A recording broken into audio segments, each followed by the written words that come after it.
चलिए जानते हैं आज के देश और दुनिया के महत्वपूर्ण 20 बड़ी खबरें सिर्फ 5 मिनट में। पर अभी तक आपने इस वीडियो को लाइक नहीं किए हैं तो लाइक कर लीजिए, चैनल पे नए हैं तो चैनल को सब्सक्राइब कर लीजिए। तो चलिए वीडियो को स्टार्ट करते हैं।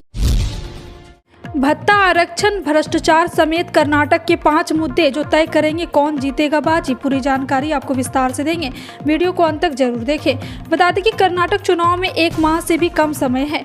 राजनीतिक पार्टियों ने पूरी ताकत झोंक दी। विपक्ष नेता और पूर्व मुख्यमंत्री सिद्धारमैया ने तो 100% कांग्रेस की जीत का दावा भी कर दिया है। हर पार्टी ने अपनी अलग अलग रणनीति बनाई, लेकिन स्थानीय स्तर पर कई ऐसे मुद्दे हैं जो इस बार तय करेंगे कि जीत का सेहरा किसके सिर सजेगा।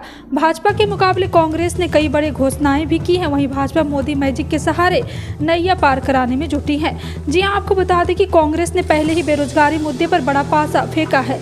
मार्च में ही राहुल गांधी कर्नाटक पहुंचे और कई बड़ी घोषणाएं की।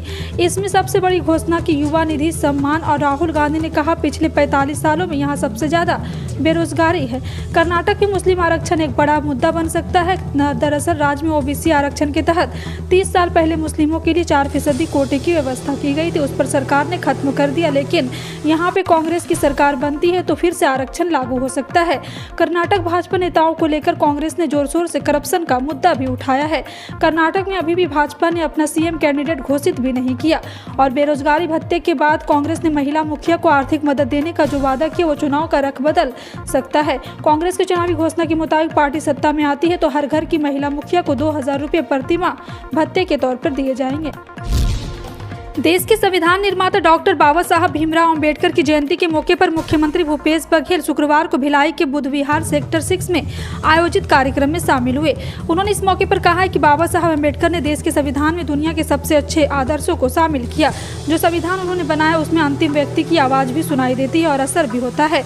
उन्होंने अपना पूरा जीवन देश सेवा में लगा दिया। वहीं सीएम ने इस मौके पर Bhilai Buddhist society of India के चल रहे निर्माण कार्य को पूरा करने के लिए 25 लाख रुपये की घोषणा की है।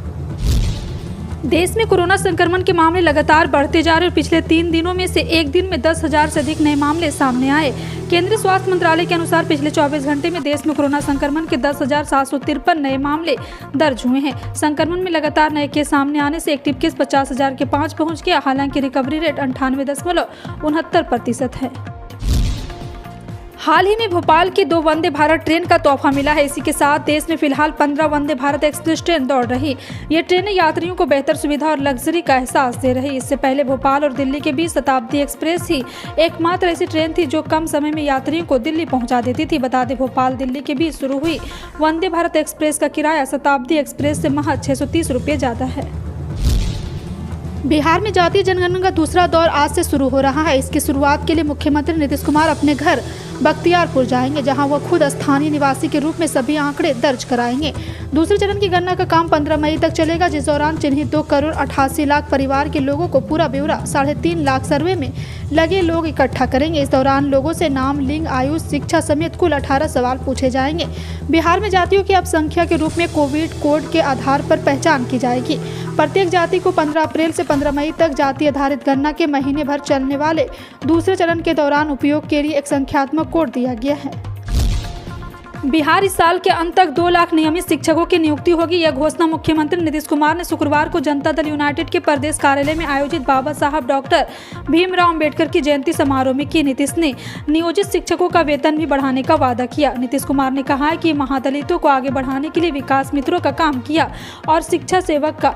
इन लोगों ने हम 60 साल के लिए कर ही दिए हैं, लेकिन अब हमने सोच लिया है कि इनका काम बढ़ाएंगे और इनकी आमदनी भी आगे बढ़ेगी। सीएम नीतीश कुमार ने शुक्रवार को कहा, भर्ती अभियान के तहत आगामी महीने में राज्य के युवाओं को 2 लाख सरकारी नौकरियां दी जाएगी। साथ ही मौजूदा कर्मचारी को भी उचित वेतन वृद्धि और अन्य लाभ मिलेंगे।